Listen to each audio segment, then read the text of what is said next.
Muitos brasileiros não sabem, mas a enchente que atingiu o Rio Grande do Sul, agora em 2024, não é uma novidade para o povo gaúcho. Houve outra cheia histórica que dizimou o estado no ano de 1941. Essa era, até agora, a maior referência de desastre natural na região, com o nível de elevação do rio Guaíba alcançando 4,76 metros. Em Porto Alegre, o nível do Guaíba ultrapassou a marca da maior enchente desde 1941, quando inundou grande parte do centro da capital gaúcha, bem como toda a região em volta. A cheia dos anos 40 foi a maior já vista no Brasil durante todo o século XX. Até agora, essa cheia havia ficado marcada como a pior enchente da história de Porto Alegre e região. Entre os meses de abril e maio daquele ano, a cidade teve 22 dias de chuvas de maneira ininterrupta. Na ocasião, as chuvas se distribuíram na chamada Bacia Hidrográfica da Lagoa dos Patos, que recebe as águas do Guaíba e de outros rios do Rio Grande do Sul. Consequentemente, aconteceu a elevação do nível dos rios do estado. Ninguém esperava por uma catástrofe tão grande. Cerca de 70 mil pessoas ficaram desabrigadas. O número equivale a aproximadamente um quarto da população da capital gaúcha na época, que era de 272 mil habitantes. Assim como agora, as aulas foram suspensas e as escolas da cidade se transformaram em abrigos. Nessa época não havia como saber notícias dos parentes e amigos, e até mesmo pedir ajuda de outros estados era algo complicado.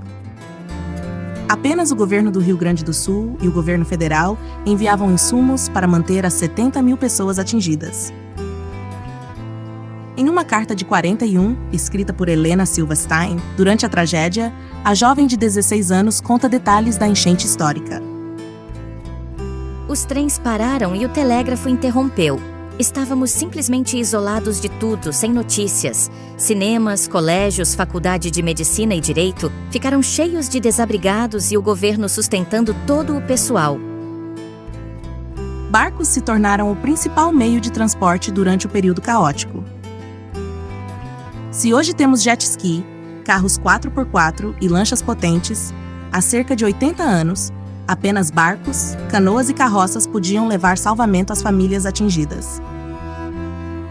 Nessa época, os carros não possuíam uma tecnologia que permitisse entrar em poucos centímetros de água, nem que fosse por pouco tempo.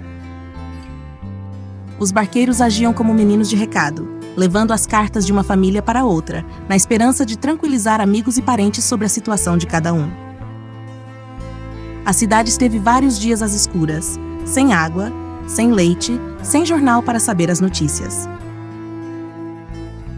A enchente atingiu o porto, a estação ferroviária e o aeroporto municipal. Ainda segundo o museu, um dos momentos mais críticos do episódio foi quando a água atingiu a usina do gasômetro e deixou Porto Alegre sem luz. Depois do apagão, veio também a interrupção do abastecimento de água.